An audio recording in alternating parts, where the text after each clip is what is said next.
Hello students, मैं हूं मनोज सोनकर और आज हम लोग करने वाले हैं इरविंग गॉफमैन के सारे कॉन्सेप्ट्स पर अटैक, यानी कि सारे के सारे कॉन्सेप्ट्स पर ऑपरेशन। आज के इस वीडियो में मैं आप लोगों को इरविंग गॉफमैन के सारे कॉन्सेप्ट्स क्लियर करा दूंगा केवल 5 मिनट में। और अगर अभी तक आपने हमारे जो टेलीग्राम ग्रुप है उसके अगर आप मेंबर नहीं बने हैं, उसको नहीं ज्वाइन किया है, तो मेरे बैकग्राउंड में आप देख पा रहे होंगे क्यूआर कोड नजर आ रहा है। उस क्यूआर कोड को स्कैन कर लीजिए, डायरेक्टली आप मेंबर बन जाएंगे उस टेलीग्राम ग्रुप के। कोई उसका पैसा नहीं लगता है, एकदम फ्री ऑफ कॉस्ट है। और व्हाट्सएप ग्रुप कैसे ज्वाइन कर सकते हैं वो भी मैं आप लोगों को बता दूंगा आने वाले वीडियो में। इस वीडियो को पूरा देखिएगा, ठीक है। चलते हैं फ्लो चार्ट पर। एक फ्लो चार्ट के जरिए हम लोग पूरा इरविंग गॉफमैन का जो कॉन्सेप्ट है, चाहे इंग्लिश में हो चाहे हिंदी में हो, दोनों में हम लोग कवर करेंगे। क्योंकि आप लोग जानते हैं कि मनोज सर एक ऐसे एजुकेटर हैं जो कि इंग्लिश में भी बहुत अच्छा पढ़ाते हैं और हिंदी में भी बहुत अच्छा पढ़ाते हैं। सबसे पहला इनका जो कॉन्सेप्ट है वो है ड्रामेटर्जिकल एनालिसिस। ड्रामेटर्जिकल एनालिसिस में इन्होंने क्या किया है कि बहुत 3 रीजन में इन्होंने हमारे किसी भी कार्य को डिवाइड किया है।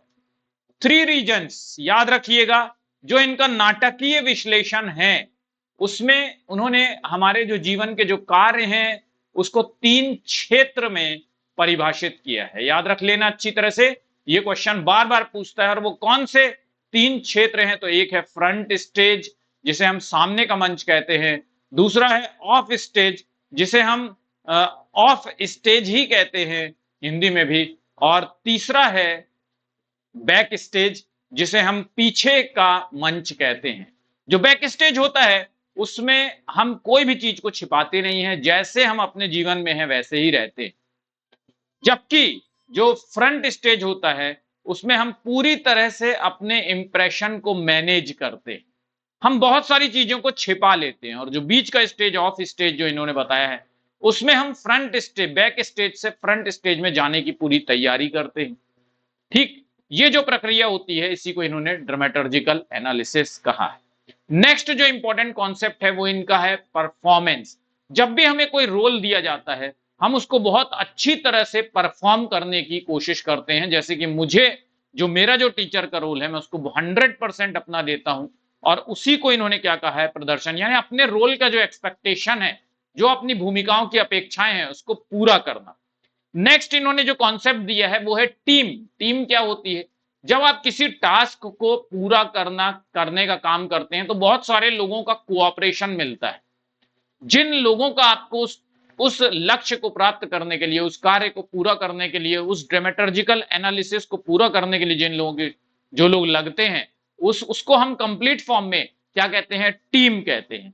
नेक्स्ट है इंप्रेशन मैनेजमेंट, यानी कि छाप प्रबंधन। छाप प्रबंधन या इंप्रेशन मैनेजमेंट क्या होता है? तो इंप्रेशन मैनेजमेंट, जैसे कि आपने देखा होगा जब हमें किसी को इंप्रेस करना होता है तो हम बहुत सारी अपनी कमियों को छिपा लेते हैं, अपनी कमजोरियों को छिपा लेते हैं और हम सामने वाले के सामने बहुत अच्छा दिखने का कोशिश करते हैं। फिर इन्होंने इंटरेक्शन रिचुअल्स दिए हैं, इंटरेक्शन रूल्स दिए हुए हैं। ये कहते हैं कि जब भी आप किसी से बहुत अच्छा संबंध बनाना चाहते हैं, इंटरेक्ट करना चाहते हैं, तो उसके कुछ नियमों का पालन करना पड़ता है। और वो सारे नियम जो है वो मैंने आप लोगों को बताए हैं, ठीक, पेड क्लास के अंदर। अगर आपको नहीं मालूम है तो थोड़ा सा इसके बारे में सर्च कर लीजिएगा, आपको मिल जाएगा। फिर उसके बाद ड्रामेटर्जिकल डिसिप्लिन की बात की है इन्होंने, और फिर उसके बाद ड्रामेटर्जिकल सरकम इंस्पेक्शन की बात की। ड्रामेटर्जिकल डिसिप्लिन का मतलब यह है कि हम लोग पूरे डिसिप्लिन में रहते हुए हर एक जो स्टेज है, जो 3 क्षेत्र बताए हैं उनके अपने डिसिप्लिन होते हैं, उनका अपना अनुशासन होता है। और उस अनुशासन में रहते हुए हम हर एक क्षेत्र का जो रूल है, जो नियम है, उसका पालन करते हैं। नेक्स्ट कॉन्सेप्ट ड्रामेटर्जिकल सर्कमस्पेक्शन, यानी कि नाट्य शास्त्रीय परिवेष्टन या जांच। तो जो भी हम करते हैं हम पूरा एनालिसिस करके कोई कार्य को करते हैं और हम क्या करते हैं कि बहुत सारी चीजों को मैनेज कर रहे होते हैं, उसी को क्या कहा जाता है? सर्कमस्पेक्शन कहा जाता है। नेक्स्ट है इनका जो कॉन्सेप्ट है वो है फेस। फेस एंड इंटरेक्शन या फेस। तो फेस क्या होता है? हर एक इंसान का अपना एक स्टेटस होता है और उसकी एक वैल्यू होती है। तो ये जो फेस जो है वो वैल्यू है, देख करके हमें पता चल जाता है कुछ चीजें एक इंसान के बारे में, ठीक। वो होते हैं समाज में उस इंसान का मूल्य। हम देखकर बता देते हैं कि यार ये इंसान बहुत सही है, उसको हम क्या कहते हैं, उसको हम फेस वैल्यू कहते हैं। फेस वर्क वही होता है जो हम कार्य करते हैं अपने फेस से रिलेटेड, अपने स्टेटस से रिलेटेड, उसी को हम क्या कहते हैं, चेहरा कार्य कहते हैं। नागरिक असावधानी क्या होती है, कई बार क्या होता है जब हम कार्य करते हैं, जब हम किसी से इंटरेक्शन करते हैं, कुछ ऐसी एक्टिविटीज हो जाती हैं, कुछ ऐसी घटनाएं हो जाती हैं जो नहीं होनी चाहिए होती हैं, लेकिन हम उसको बहुत आराम से, बहुत प्यार से क्या करते हैं, इग्नोर करके आगे बढ़ा देते हैं उस इंटरेक्शन को। हम उस इंटरेक्शन को खत्म नहीं होने देना चाहते हैं। जैसे हमें छींक आई तो हम छींकने के लिए थोड़ा सा साइड हो जाते हैं, लेकिन हमारा इंटरेक्शन उससे बाधित नहीं होता है, उससे डिसरप्ट नहीं होता है, और इंटरेक्शन जो है वो चलता रहता है। फिर उसके बाद उन्होंने दिया है कम्युनिकेशन आउट ऑफ कैरेक्टर। कई बार ऐसी चीजें होती हैं, जैसे जो सिचुएशन होती है उससे अलग हम बात करने लग जाते हैं। जैसे मान लीजिए कि हम लोग कोई बात कर रहे हैं और अचानक से हमारा एक दोस्त आ गया, हमने वो पूरे कम्युनिकेशन को छोड़ करके हम उस दोस्त पर पूरी तरह से फोकस हमारा हो जाता है, उसी को हम क्या कहते हैं, संचार चरित्र से बाहर होना। टोटल इंस्टीट्यूशन का कॉन्सेप्ट उन्होंने दिया है। टोटल इंस्टीट्यूशन यानी समग्र संस्था या कुल संस्था या पूर्ण संस्था जिसको हम कहते हैं। टोटल इंस्टीट्यूशन एक ऐसा इंस्टीट्यूशन होता है जिसके अंदर आप एक बार अंदर चले गए तो वहां पर क्या होता है, फिर देखो दो तरह के होते हैं, एक वॉलंटरी होता है, एक नॉन वॉलंटरी होता है। नॉन वॉलंटरी में जेल आता है, ठीक, पागल खाना आता है, और वॉलंटरी में हॉस्पिटल आता है, बोर्डिंग स्कूल्स आते हैं, आर्मी कैंप्स आते हैं। लेकिन दोनों में बहुत सारे डिफरेंसेस हैं, लेकिन एक बहुत उभयनिष्ठ समानता पाई जाती है, यानी एक क्रूशियल सिमिलैरिटी पाई जाती है जो सब में पाई जाती है। अब वो सिमिलैरिटी क्या होती है, वो सिमिलैरिटी ये होती है कि यहां पर जो लोग रहते हैं उनके सारे डिसीजंस जो होते हैं वो कौन लेता है, वो एडमिनिस्ट्रेटिव स्टाफ लेता है।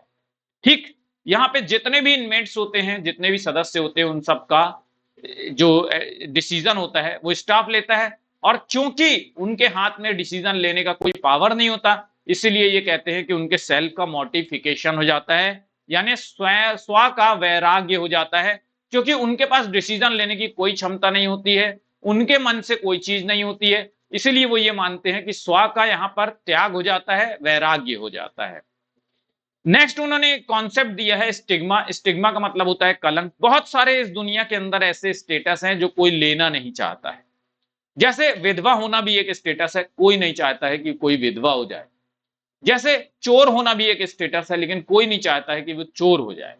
तो स्टिग्मा जो होते हैं उसमें उन्होंने दो कॉन्सेप्ट से जुड़े हुए जो कॉन्सेप्ट डिस्कस किए, एक है डिस्क्रेडिटेड और दूसरा है डिस्क्रेडिटेबल। यानी एक है बदनाम और दूसरा है लज्जाजनक या बदनाम करने योग्य। तो डिस्क्रेडिटेड क्या होता है, यानी बदनाम, कुछ ऐसे स्टेटस होते हैं जो कि हमें पता होते हैं, ओपन होता है, सबको मालूम है कि यार ये वीडियो है, ठीक, वो क्या कहलाते हैं, वो डिस्क्रेडिटेड कहलाते हैं, वो बदनामी कहलाती है। लेकिन कुछ ऐसे होते हैं जो हम अपने छिपा कर रखते हैं, सबको पता नहीं होता और हम बहुत कोशिश करते हैं कि वो बात किसी के सामने ना आए। जैसे मान लीजिए किसी इंसान ने कोई चीज चोरी कर ली, अब उसने चोरी कर ली, उसके जेब में वो सामान, लेकिन वो प्रिटेंड करेगा कि भाई मैंने चोरी नहीं की है, और वो अच्छे से बात करेगा सब लोगों से, ताकि अगर वो बात सामने आ गई तो वो डिस्क्रेडिटेबल जो है वो डिस्क्रेडिट में बदल जाएगा। ठीक, तो आप बदनाम हो सकते हैं, ऐसी क्रिया को हम क्या कहते हैं, लज्जाजनक कहते हैं, और संभावना होती है इसमें, उसको हम डिस्क्रेडिटेबल कहते हैं। जब आप बदनाम, जो स्टेटस बदनाम हो चुका होता है उसको डिस्क्रेडिटेड कहते हैं, और ये सब जो है स्टिग्मा और कलंक का अवधारणा में आता है। और स्टूडेंट अगर आप व्हाट्सएप ग्रुप ज्वाइन करना चाहते हैं तो 7838517884 पर अपना नाम और प्लेस भेज दीजिएगा मुझे। इससे क्या होगा ग्रुप ज्वाइन करने से, इससे ये होगा कि जितने भी इंपॉर्टेंट कॉन्सेप्ट्स मैं आप लोगों को देता हूं वो सारे एग्जाम में पूछे जाते हैं और वो आप मिस नहीं करेंगे, फिर नहीं तो मिस हो जाने की संभावना रहती।